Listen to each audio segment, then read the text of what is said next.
مؤذن کی اجازت کے بغیر اقامت دینا، کیا اقامت اذان کہنے والے کو ہی دینی چاہیے یا کسی نماز کی اذان دینے والا کی اجازت کے بغیر دوسرا شخص اس نماز کے لیے اقامت نہیں کہہ سکتا؟ محمد حمزہ ممبئی سے پوچھتے ہیں۔ دیکھیے، سب سے پہلی بات تو یہ ہے کہ چونکہ مسجدوں کے اندر انتظامیہ نے اذان کے لیے اور مسجد کی دوسری خدمات کے لیے مؤذن کو مقرر کیا ہوا ہوتا ہے، اس لیے اذان بھی جو ہے مؤذن صاحب ہی پڑھتے ہیں جن کو انتظامیہ نے اس کے لیے اور اس خدمت کے لیے مقرر کیا ہوا ہے۔ تو چونکہ مؤذن کو مستقل اسی کام کے لیے رکھا گیا ہے، اس لیے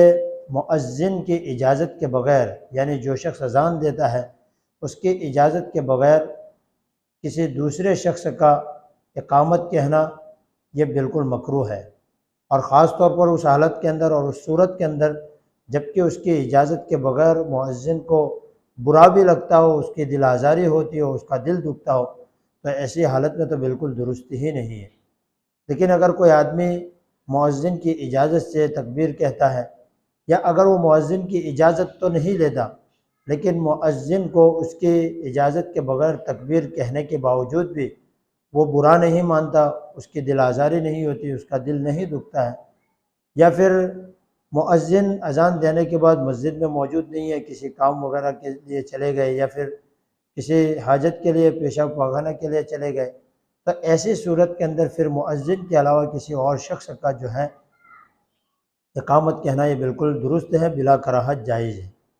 لیکن اگر مؤذن موجود ہے اور اس کی اجازت بھی آدمی نہیں لیتا ہے تو پھر ایسی صورت کے اندر اس کی اجازت کے بغیر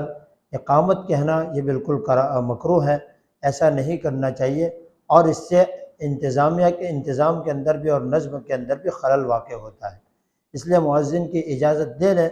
اس صورت کے اندر آپ تکبیر اور اقامت کہہ سکتے ہیں، اور اگر مؤذن کی اجازت کے بغیر آپ تکبیر کہہ لیتے ہیں، اقامت کہہ لیتے ہیں اور اس سے مؤذن صاحب کو برا بھی نہیں لگتا ہے، تو ایسی صورت کے اندر بھی آپ بلا کراہت اقامت کہہ سکتے ہیں۔